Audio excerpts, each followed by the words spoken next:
morning, good afternoon, or good evening. Welcome to Rockin the Love. I am Robyn. And I'm Gil, and we are excited that you have joined us here today on this Wednesday in April 2023. Woo! This Wednesday. This What a good particular Wednesday. This particular Wednesday. So for those of you that don't know, Gil and I are married, and we're living in two different states. Woohoo! A state of confusion. Most of the time is where we find our common ground. However, Gil is in New Mexico, and I am in Oakland, California. And today is our wedding anniversary.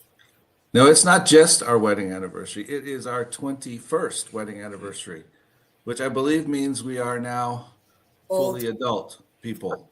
We're legal. We're legal. Yeah, it's true. It's true. I actually told Gil this morning that I was pretty sure that even if our marriage didn't work out and it ended, that I would still have the record for the most years married to him, even if he found somebody else. She doesn't think I'll last that long. Well, I am wife number 3, so I was a little bit in competition mode, but I won all the way around. So yeah, happy anniversary. Thank you. So we are very excited today. Very excited. We have a great show. A great theme, and more than that, a great guest. And what do you want to say about that? I want to say that we're not going to idly banter for a long time because we want to get to our guest. Okay. So if you're watching, please like us and leave us your and like our social media pages and all those things, and let us know where you are in the chat. Let us know you're there, and we'd love to have you talking to us and hanging out today with our special guest, Rickie Byars. And for those of you that don't know Rickie, I don't know where you've been, but we're going to tell you all about her in a little bit. And what else? Well, I'm just excited. We're talking about in the beginning, and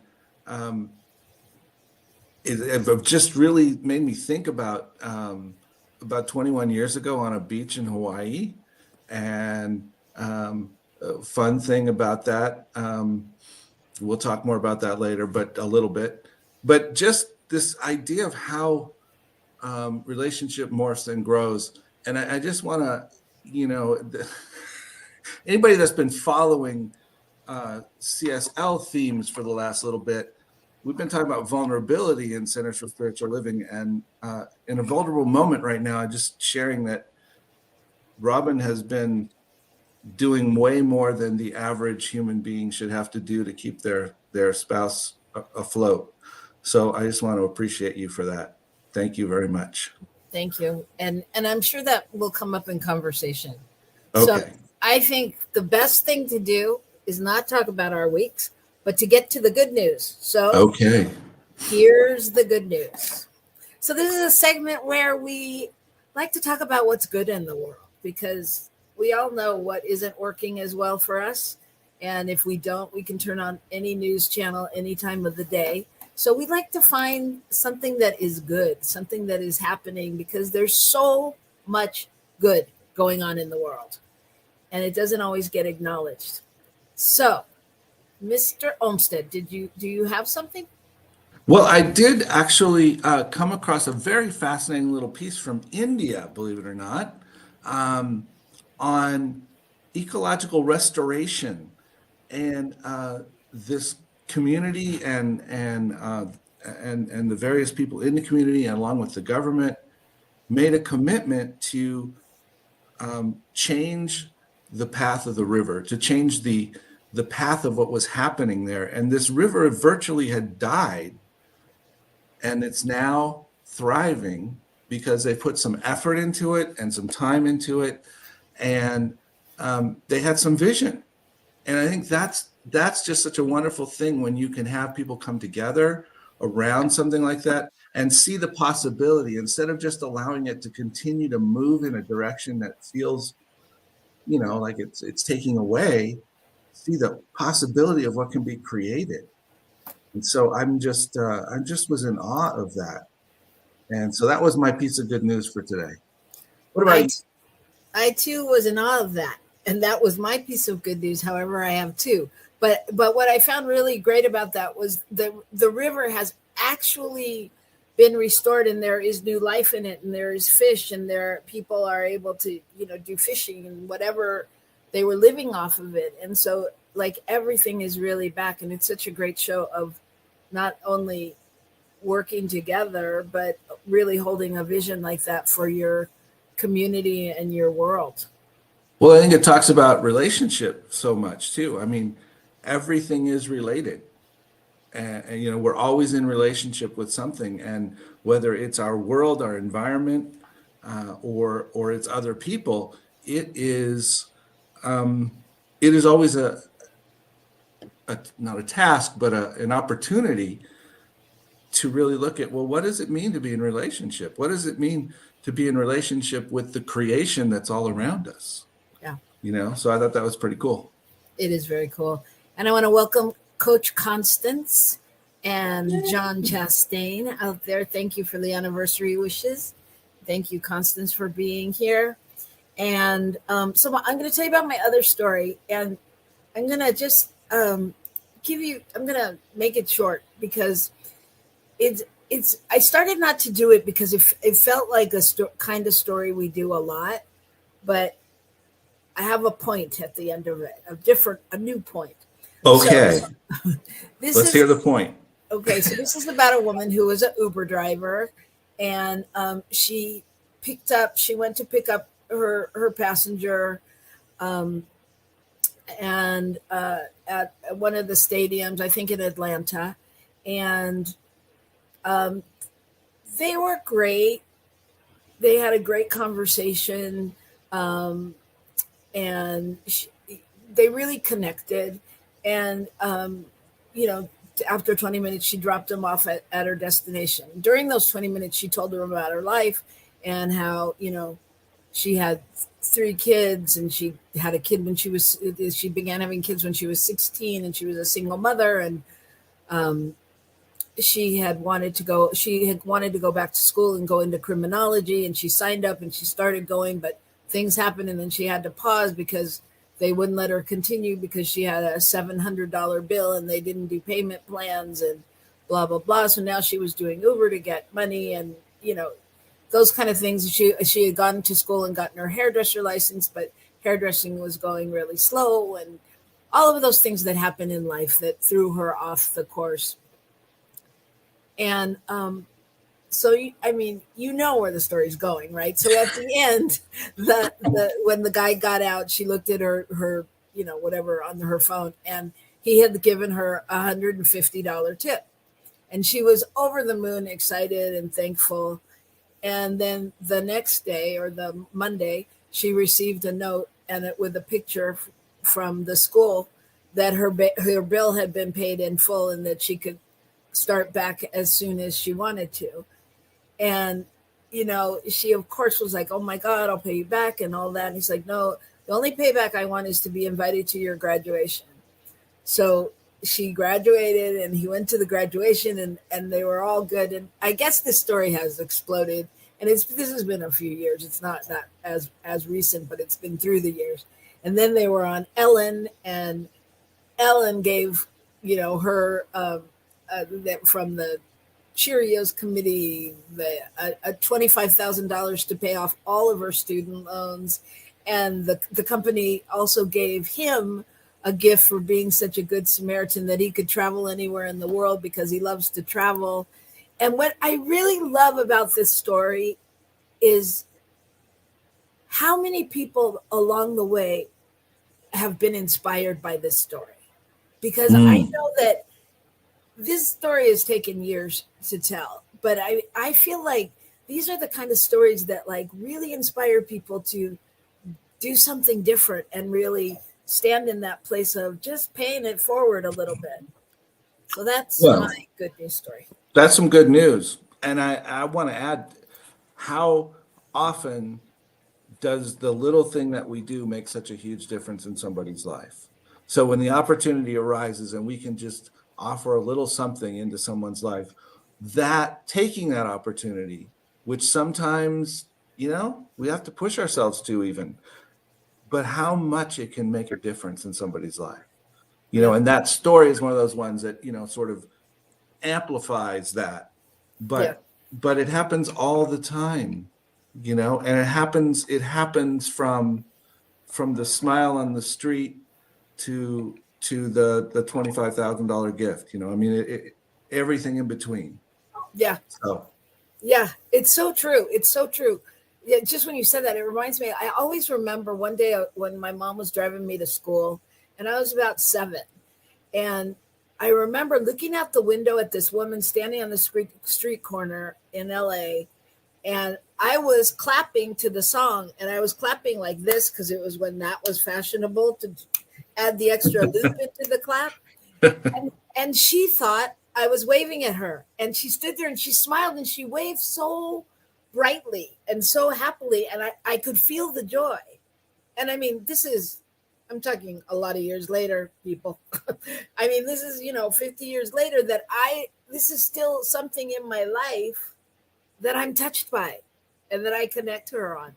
So we just don't know. We just don't know what we're doing, how we affect people, how the good we do affects someone. Oh, I thought you were just going to stop with, we just don't know what we're doing. But anyway. I know what I'm doing. I'm going to go to break because I can't wait to get back here with our guest. And I want to welcome Susan out there. I can thank you so much for coming. Absolutely. Yeah. And she says, and anyone else who's on, let us know. Oh, Sherry Lynn is here. Thank you, Sherry. We're glad to see you. All right. So enough said. We are going to take a break and we will be right back here on New Thought Media Network with Rickie Byars.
And we're back.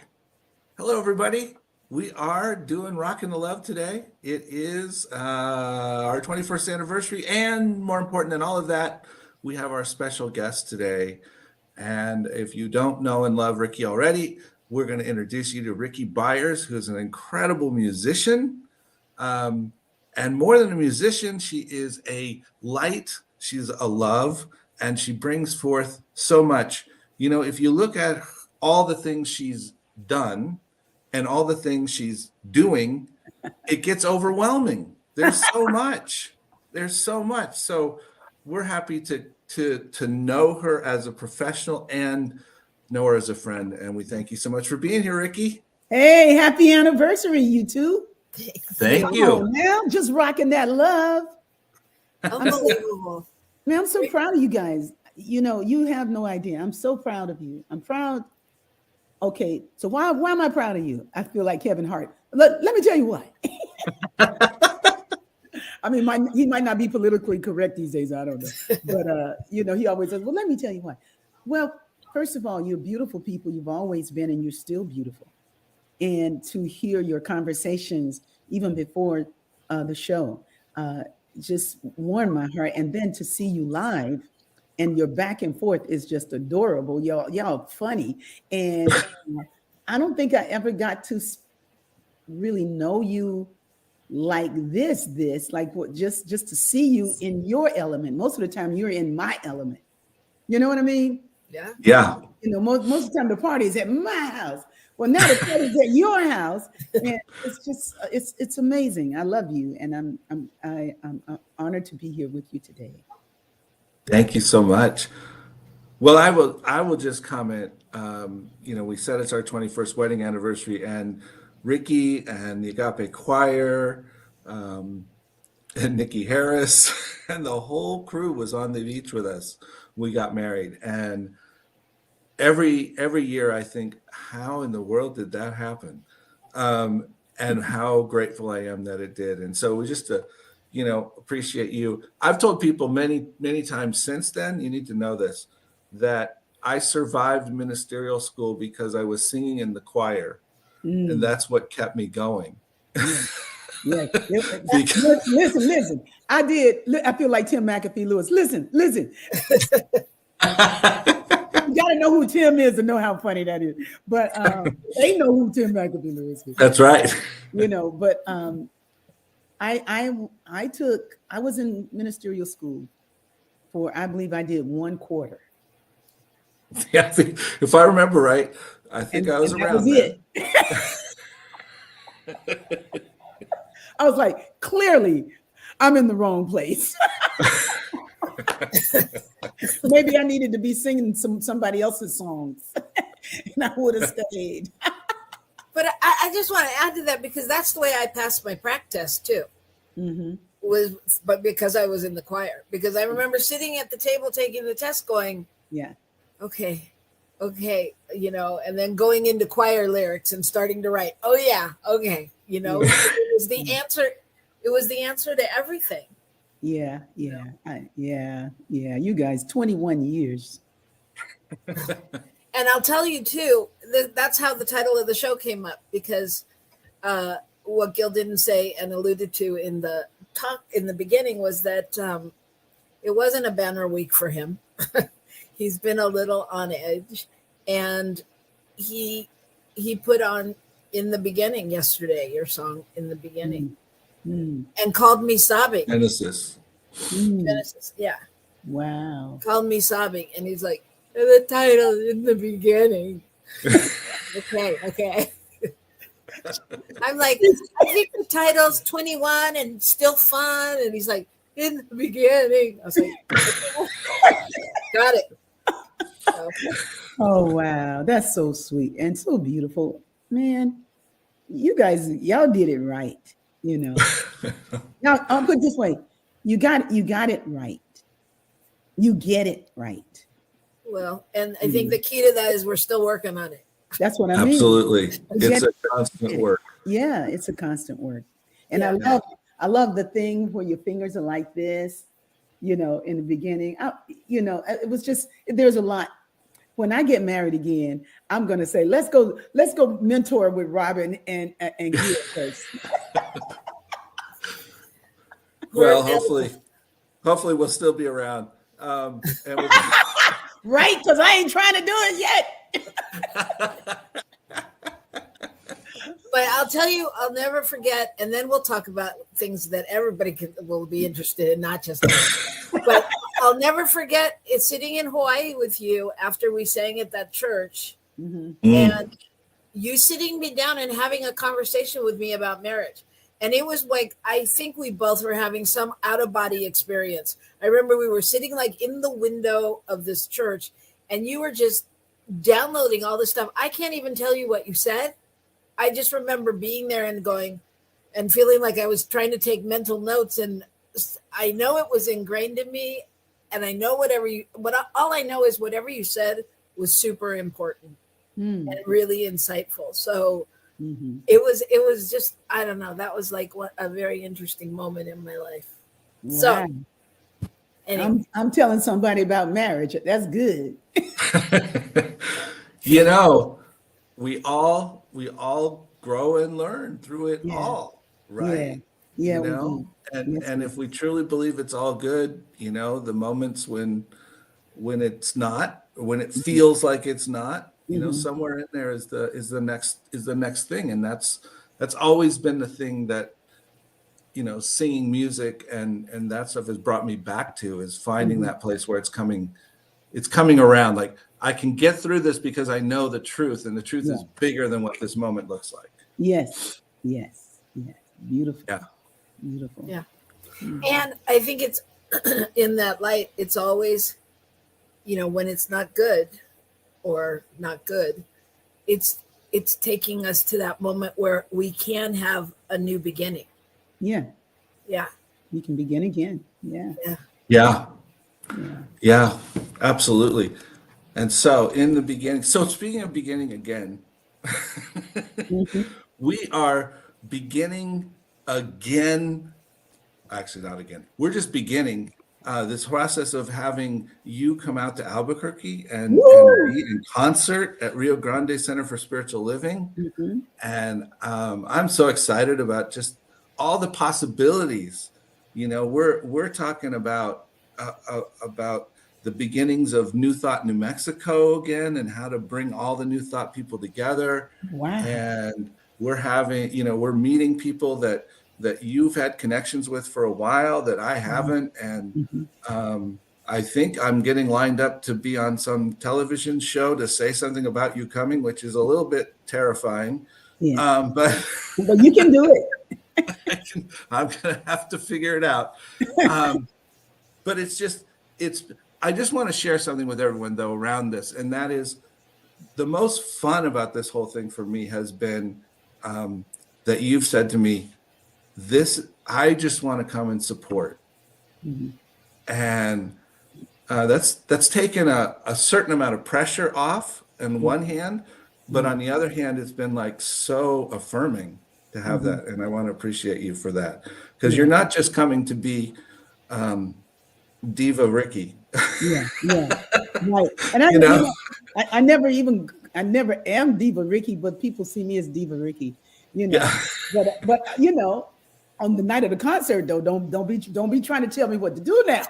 That's right. When the diva comes up, you know, when you're with the band, and you know, but it's such a beautiful dance that I've learned to do it with grace, so that it's not an egotistical thing, but it's a preference. It's like, hey, I prefer the music to sound like this, and because this is where the vibration gets to really expand, as opposed to the place where some musicians know.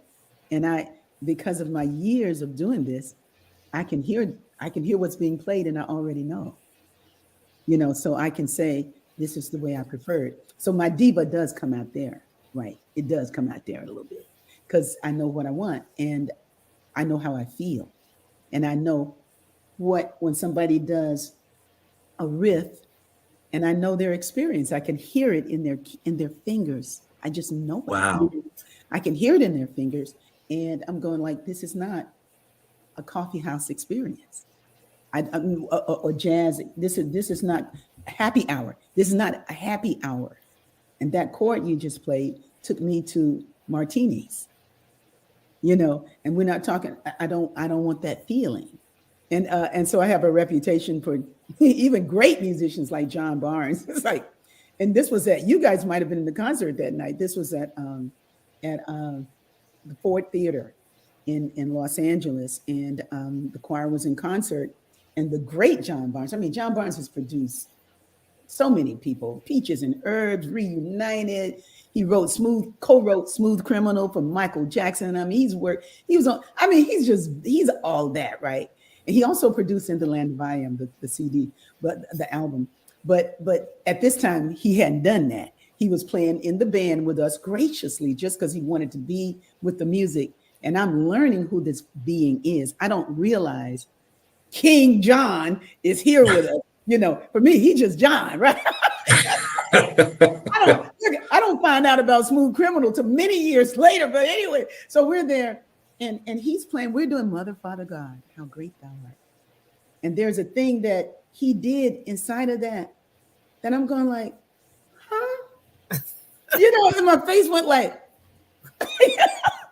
and when he told the story, he's like, she looked at me like I hurt her so bad. You know, he's like, what? You know, he said the look on my face.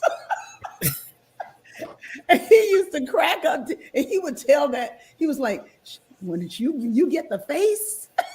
you know, he said when you get the face, I was like, if I wanted that, I would have written that. You know, I'm I'm aware of that chord, dude. If I wanted that, I would have written.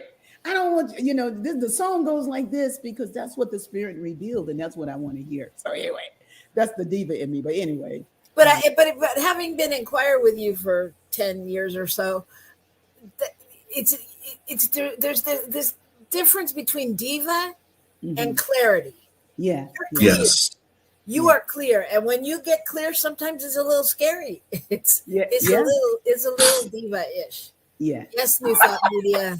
We did have the Agape Choir at our wedding. We did. Indeed. And Nikki Harris. We did. And the Feeling Tones. Well,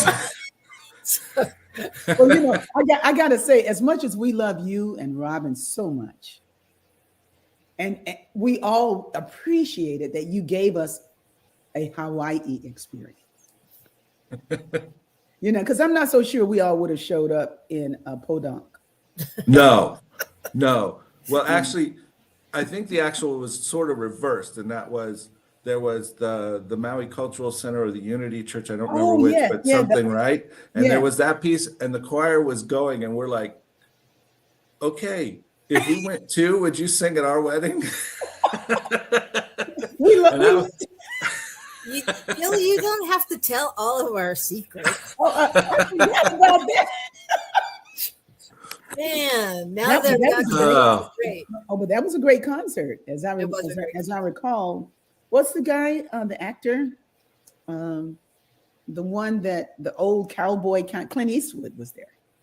Oh, was he? Mm-hmm. I remember that. Well, that Mike Tyson was at the wedding. Do you remember that? I do not. He was at the wedding. He was not for us. He had one of those houses outside of the hotel, and he was standing on his patio and watching the whole wedding. And then our friends actually went in there to go to the bathroom. I think she was a cute little girl, and they were like, hey, yeah, come on in. So Mike Tyson was at your wedding. That's right. That's right. As a matter of fact, in trying to take pictures for our wedding afterwards, we lost her cousin to Mike Tyson. I couldn't find my family. They're like taking pictures with Mike Tyson. I'm like, hello. Oh no. And John says, as a gay man, ain't nothing wrong with a true diva. Rickie, you touch my heart and soul with your divine music. Love you, diva. Oh, that's so beautiful. That's beautiful. I'll accept Savannah says hi. Savannah, Reverend Savannah's out there. Okay. Reverend Savannah. Ooh. Yeah. She became a minister. Yes, she did. She grew up and became a minister. Yeah. So back to in the beginning. In the beginning, I want to know, when did you really know this was what you were going to do? Or when did you want to be, or when did you? What is this? Is a songwriter or what? Yes. Alluding to a songwriter. A musician, a songwriter.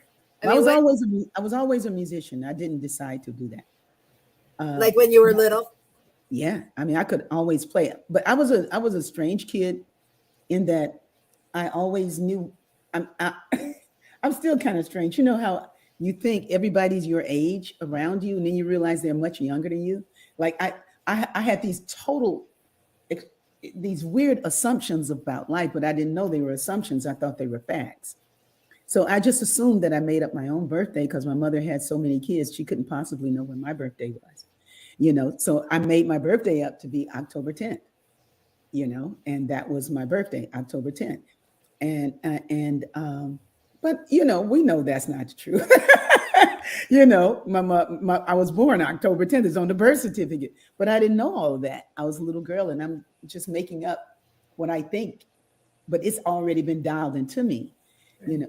So when I was 3 years old, I could play music. I could pick out melodies, and I picked out "O King Wenceslas," and of course, I thought that was the song that I wrote, and I thought that was my song, And so I would always sing it, but then I forgot the last part, and so I was in this department store in Atlanta. I had moved to Atlanta to live with my aunt for a very long time, about 4.5 years of my youth. And I was in a department store. It was around Christmas time, and this song came on. And I'm wondering, are they going to remember the end of it? And so when they go like dun dun dun dun dun dun dun, I go like, yes, I remember because it was my song, So music has always been not just a companion for me, but a way shore, and it helps me to navigate. I became a dedicated songwriter at 19, and I only became it then because the songwriter who was getting all the attention on the campus, and everybody was all around him and singing his songs all the time, and and I'm thinking like, why is it that he gets to write and I don't, and nobody loves music more than I do. Nobody loves music more than, that was my thought of the world, that nobody loves music more than I. And they were singing some little song around the piano in the dormitory. And I just stormed out of it. I was pissed off that he got to write a song and I didn't. And I went right to the rehearsal room and gave the guard outside $3 to go inside. And I sat down on the piano and I wrote a song. And it was kind of about him because we had a little coming together and falling out, and it wasn't going to ever be that anymore. So I was saying, my first song was, I'm saying goodbye to a broken heart. And I load into this piano, and it's all this anger and disappointment and all this stuff. And I'm saying, and I'm writing my butt off. Don't know it, but I am. And the song is still a great R&B song. I mean, I don't sing it, but it's a great, it could be a hit. Wow. Could be a hit. And they began to roll after that. It was just like one song. I mean, and then 2 days later, I sang that song and for the freshman class, and all the freshmen stood up and cheered. And, I'm saying goodbye to a broken heart. I'm saying, it wasn't not releasing I Let Go or nothing, But it unlocked the floodgates, like for a whole new piece of you to open up. Yeah, and it flooded. It flooded. It flooded like it flooded when I came to Agape. Because when I came to Agape, and I was and I got ordained in the spirit at Michael's ordination, Michael Bernard Beckwith's ordination. He was being ordained or installed at Agape, and at that service, I had so much fear. There was so much disappointment. There was so much I was working with. I was a parent. I had to bring Georgia and Stephen, my son and daughter that were just 5 and 6. I had to bring them with me there. And at the last minute, I didn't have a ride, but B.T. Taylor thought of me and called me. And because he did, I had a ride there. So by the time I got to the Miramar Sheraton Hotel, which is where Agape used to meet originally. Initially, by the time I got there, this is 1988. I had a good facade, but I was breaking inside because I knew there was a lot that was off in the marriage that I was in, and I was sitting there, just one thing after the other was just affirming for me my nothingness. I was, every time somebody got up to sing, they were better than me. Every time somebody played the piano, they could read, they were better than me. They could read music, so they were better than me. It was just like, and they had me at the end of the program. I'm thinking like, how will I follow this? And everything was, how will I follow this person is so much better than me? There's, Cynthia James, everything was like that. That's how little I was inside of myself. Mm-hmm. And then a singer got up there named Terry Bradford. And Terry Bradford was smiling, and I'm thinking like, and who is this guy? And he's smiling like this, with his hair was straight. And I'm like, and who is this guy? And then he calms down his face, the music starts, and he looks out and he says, if you believe within yourself, you'll know that no one will change the path that you must go. And then he said, believe what you feel and know you're right, because the time will come around when they'll say it's yours. And when he said that, that's when I lost everything. It was like I had an out-of-body experience that took me way up high on a mountain. And he said, and the spirit was speaking to me. It's like, this is what we have for you. We have this for you. You made those decisions from feeling very small about yourself. But this is what we have. And I'm telling you, when I came down off that mountain, I was good. And it began to gush. The music began to gush because I was willing. I was in love with God. I was here for God. I was not afraid to say I was. And I began to make the decisions that I needed to make so that my life could unfold in the ways that it did. Mm. Mm. It's amazing. Thank you so much. Yeah. I don't think I've ever heard that story. I know I haven't heard that story. And I really appreciate that. That is so wonderful. Yeah, it was something, because when you get, I guess the word is slayed in the spirit. Like when I was in my 20s, I thought I knew everything, like I told you before. I was so headstrong. And I thought I was spiritual, right? And a friend of mine took me to Philly to meet her aunt. And her aunt, I was making judgments about her. I was like, she ain't that, she doing all this and she doing all that. And so we were talking and she said, you're smart. She said, you really are smart. She said, but one day, the Holy Spirit gonna get a hold of you. And when that happens, she said, Lord, I want to see that. I want to be here to see that. And Aunt Mary was like, when the Holy Spirit get hold of you, it's gonna be all over. It's kind of like she's got something special, but she's in the way of it.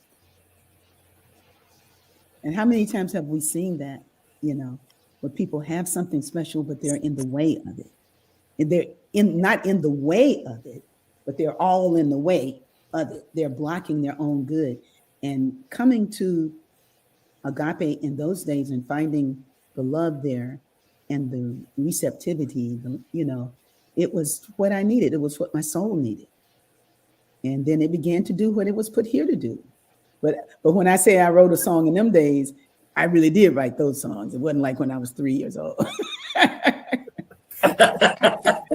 really did. I really did write those. You weren't copying songs when you got there. No, I wasn't copying songs.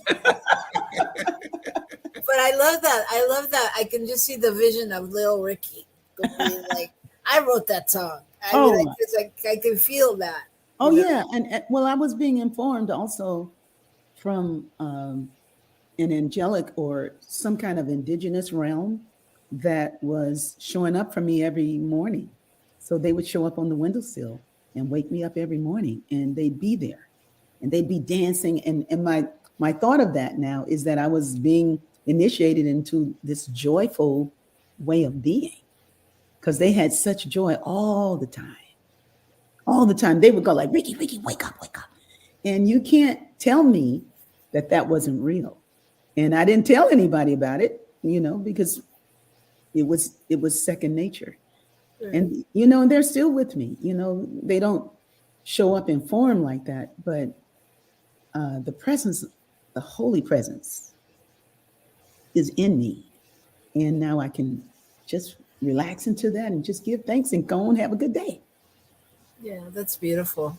Yeah. And Savannah's asking, what inspired In the Land of I Am? Those songs have gotten her through some very difficult times. It's so deep about In the Land of I Am. God is my shepherd. You guys will know that one. And I Am the Rock. Many songs were inspired from my making my way through a dark night of the soul. And I used to have like a depression that would just come on me, and it would come from nowhere. Probably was coming from the food I was eating or some kind of nutrient. You know what I'm saying? Especially when I was in New York, I know it was coming from them Kit Kats. But at this time in the 90s, we carry a lot on our shoulders, as we do as parents. And I was raising kids. Money was short, even though I was saying I have all that I need. I didn't have enough to pay my bills sometimes, So the thing is that when that thing is beating up on you, it's like music would be thrown into my awareness some kind of way. And because I know how to listen, because this is my greatest asset are my ears. It's almost like a life raft that comes from some other place, and a melody will come. And at one point of my suffering that I didn't know my grandparents, because I never knew any grandparents or any older people at all. And Greta, I had a conversation with Greta Sushita, Reverend Greta, and Greta was talking about she found this button that belonged to her grandmother. It was on a sweater, and it was a sweet story about her grandmother. But I was just so kind of like back in that little space at the ordination. You know what I mean? It was like I was in that little space of I'm not worthy, and so I went to sleep, and when I woke up, I was just in a total funk. I couldn't do anything. And then all I heard was, in the land of I am more than I have been, I am more than I will be. And it sounded like my indigenous tribe singing. In the land of I am more than I have. And I was like, I went from I don't have this, I don't have the to what's that? It got, what's the word? It got my attention. It got my attention. And I went to the piano, and it was right there. It was right there for me. And in those days, I would meet once a week with a great guitarist named Richard Peikoff. And Richard Peikoff played differently. He played the piano. He played the acoustic guitar differently than anybody I've ever seen. And 12-string. And he could make it sound. It was just a rolling sound. And we would play together, and he would put that acoustic sound underneath, and it was just fire, as the young people say. It was fire. And when I went into the studio, it was amazing what John Barnes was able to put around that song. Thank you. Well, I just want to share with you that I struggled with depression and have for a long time, and I really hear your story. I really get it. Mm-hmm. and it's so beautiful to hear how you've been able to acknowledge that and yet move through it. Yeah. That's really powerful. Yeah. I was thinking of one of your other songs that always just struck me, in part because I came into the New Thought teaching out of a Christian background. I'd been a minister in the Methodist Church. I have this whole different thing going on, and the Jesus song. Mm. And I always I felt the depth of that. It felt like it was such a real place you were coming from in that song. Yeah. And I always appreciated that. I just thought I'd share that. Yeah, that's a great song. That one was written in Italy. Mm. Did you know that story? Mm-mm. Oh yeah, you don't know a story about the Jesus song? I don't think I know it. Can I tell the story of the Jesus song on your 21st anniversary? Jesus. It was around, I believe must have been around 2002. It must have been. And anyway, I was at the Mariapolis. I was at the Mariapolis Retreat Center in Trent, Italy, and for some sessions with His Holiness, the Dalai Lama. And it was an amazing retreat. And there were only about 40 thought leaders that were there. And I was there to do music. And it was great. So at the end of one of the sessions, His Holiness says that, the most important things we can do, one of the most important things you can do in a lifetime is to make friends. And that people in America don't often make friends. They don't make friends with the people around them. That's why I'm really proud of the work you're doing to help bring the community, the New Thought communities together there in the queue. I heard y'all call it not the ABQ, but in the queue. Sometimes, you got a church over here, a church over there, a neighbor here, a neighbor there, and folks aren't speaking to each other. And when we can speak to each other and care for one another, something of life begins to bubble up for us. That's really, really good. Well, while I was there, there was a situation that happened that night after the session was done, and Michael was praying for somebody on the phone, and I just kind of went to sleep. But I was having a whole lot of thoughts about these crucifixes that were all over the place, and every time I looked at one, I would just go like, "No, that ain't it. That ain't it." I couldn't feel the reverence for it, or there was just a lot about the crucifixion and just about the journey of Jesus that I was separate from in my heart. And I went to sleep, and I was awakened in the middle of the night. And the voice said, meditate, get a chair and meditate. It was like as clear as that. And I was like, not in any mind to go like, not now. I sat down. I followed the directions. I sat down, and I just was very still. I mean, it was like nothing. It was like I went into nothing. It was a dark room. Michael was in the bed, asleep, and all of a sudden, this love just began to stream all through me. Out. It was, I don't know where this love enveloped me. It was like, and this one didn't come from like me thinking little of myself. It wasn't from a scene of me thinking that I'm not this, I'm not that. It was nothing like that. I was kind of thinking like Jesus isn't all of that.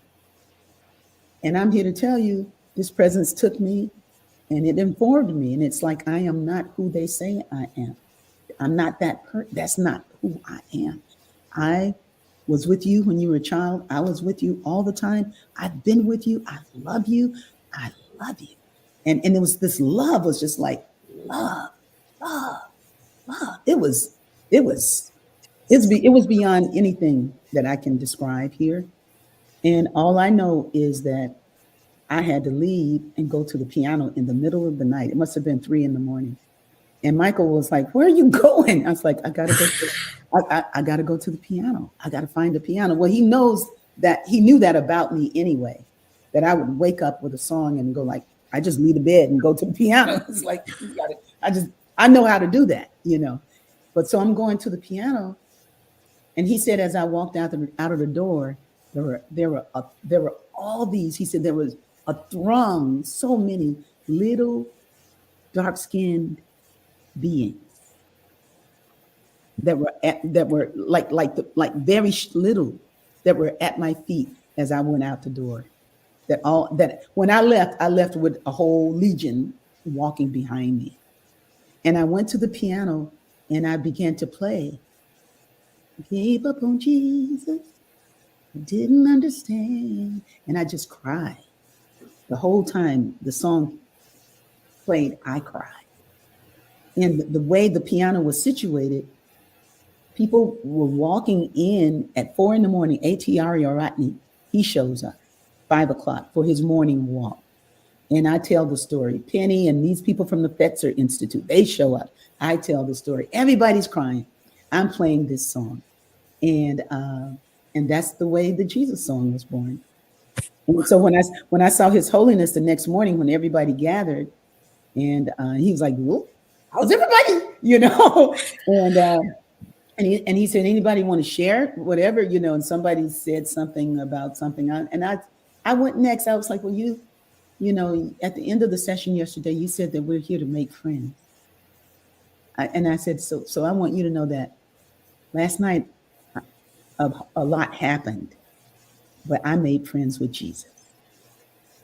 And he said, "Jesus, good friend to have."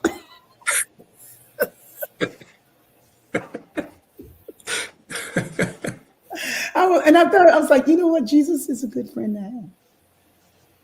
Yeah. Wow.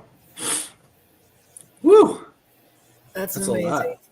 That's amazing. Yeah. Yeah. I think that's why I was encouraged by Michael to write a book about how the songs come, because he knew how amazing the stories are, and so Let My Soul Surrender was that.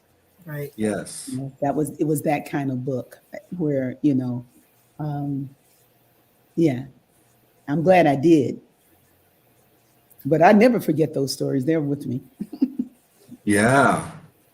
Wow. Well, and depending upon the day when we were in choir, we didn't always get those stories either.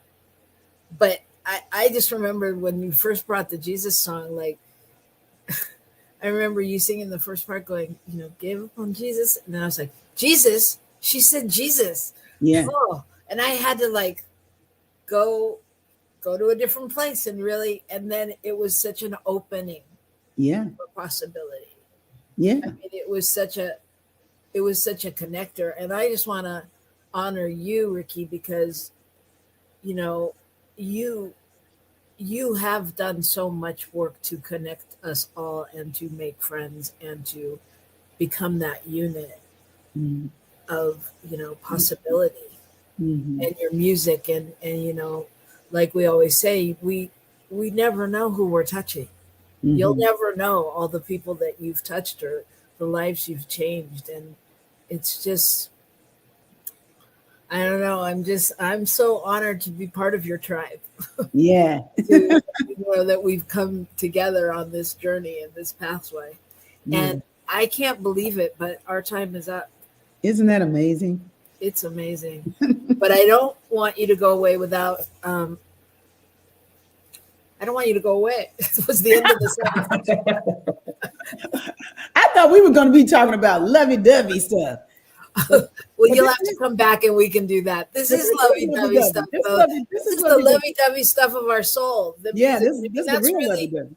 Right? I mean, that's really, I always remember the one talk that Michael did when he said, and I don't remember most of them, but I remember when he talked. When he talked about how the music is in our cells and in our body, and like when people have died and they cut open their cells, and like if they were unhappy, that if they played dirges, and if they were happy, then there was the happy tone. But I mean, music is in us. We are the music, and so it's just so great. So I want to let people to say. I want to let you say how they can get on your mailing list, or any of that stuff, whatever you want to share. And then I want Gil to invite everyone to Rickie's concert. Yeah. All right.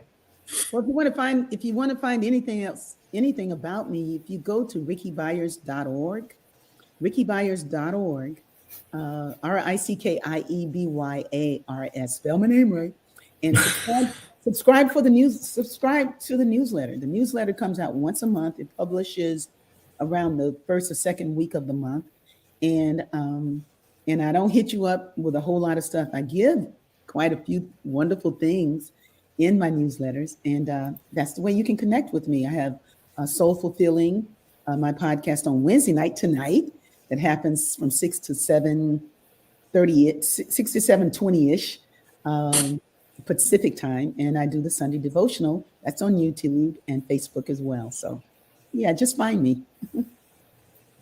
Wow. Yeah. That's so great. Thank you so much. And you're going to come to Albuquerque and be with us live here. That's right. Warm up a little bit, maybe, or by then it may be cold. I don't know, but oh no, it's gonna feel good, and it's going to be warm, ABQ. and it's going to be great. A lot of fun, and we're calling it Connect and Celebrate. And that's what it's about. It's about an opportunity to connect and celebrate, to be together, to share the music, to share with one another, and to have a good time. So please come to rgcsl.org, and you can get information about tickets, etc. There will be some more information coming up with New Thought Media Network. We're also going to be actually, for those who are not directly in ABQ, there will be a way to watch the concert. So that's very exciting. So you'll have a sign up available for that as well. So we want everyone to be here, and we want everyone to be here in spirit, and have a good time. And thank you so much for coming, and thank you so much for being with us today. Oh, you're welcome. And I can't even tell you what's going on in my body and my heart right now. So I just won't. It's just too much. Yeah, It's too much. Thank you, everyone, for being out there. Thank you, Susan. Thank you, Sherry. Thank you, all of you, and John, and everybody. I know there's more of you that I can't name, and we just really just take one moment of what you felt during the show and spread it out in the world, and just keep on rocking the love, everybody. And we'll see you next week.